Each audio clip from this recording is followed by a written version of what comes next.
బట్టలు పిల్లలకు బట్టలకు సంబంధించి జాగ్రత్తలు ఉండవు, దాన్ని పట్టించుకునే తల్లిదండ్రులే ఉండరు, సరైనటువంటి పుస్తకాలు ఉండవు, చదివించే సిస్టమ్ కూడా గాలికి వదిలేస్తారు అధ్యక్ష. హాస్టల్లో పిల్లలు చదువుతున్నారా లేదా, వాళ్ళు ఎలా ఫలితాలు ఎలా ఉంటాయి దాన్ని పట్టించుకునే వాళ్ళు లేరు. కారణం ఏంటంటే ఒక వార్డు ఉంటాడు అక్కడ, ఆ వార్డు రెయిన్ బౌండ్ ఉండాలి. ఆయన ఎప్పుడైనా బయటికి వెళ్ళారంటే ఆ పిల్లల్ని కాపలా కావాలంటే వాళ్ళలో వాళ్ళే కాపలా కాసుకోవాలి. వాళ్ళకి సంబంధించిన తిండికి సంబంధించి కూడా ఈ మధ్య మనం చూస్తున్నాం, మనం ఎంతో ఖర్చు పెడుతున్నాం.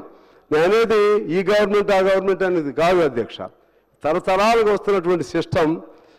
ఎక్కడైతే పునాదులు బలంగా ఉండాలో ఆ పునాదులు బలహీనంగా తయారవుతున్నాయి. ఈ విద్యారంగానికి సంబంధించి బలహీనమైనటువంటి పునాదులపైన తయారైనటువంటి విద్యారంగం, దాని ప్రభావం ఇవాళ ఇంటర్నేషనల్ కానీ ఇంకో చోట కానీ మనం we are unable to compete with the foreign students or foreign countries in science sector or in any sector. We are lagging behind like anything అధ్యక్ష. దానిపైన జాగ్రత్తలు తీసుకోవాల్సిన అవసరం ఉందని నేను వాళ్ళకి టైం టు టైం ఆరోగ్యం చెక్ చేయడానికి డాక్టర్లు ఉండాలి అధ్యక్ష.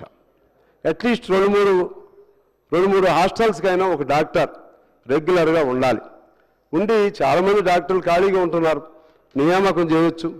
వాళ్ళకి ఉదయమో సాయంత్రమో వాళ్ళకి సంబంధించి వాళ్ళకు ఉన్నటువంటి పౌష్టికాహారం, వాళ్ళకు ఉన్నటువంటి స్టాండ్, వాళ్ళ ఆరోగ్యానికి సంబంధించినటువంటి అంశాలు, వాళ్ళకున్న బలం ఎంత, ఇవన్నీ కూడా చేయాల్సినటువంటి అవసరం ఉంది అధ్యక్ష.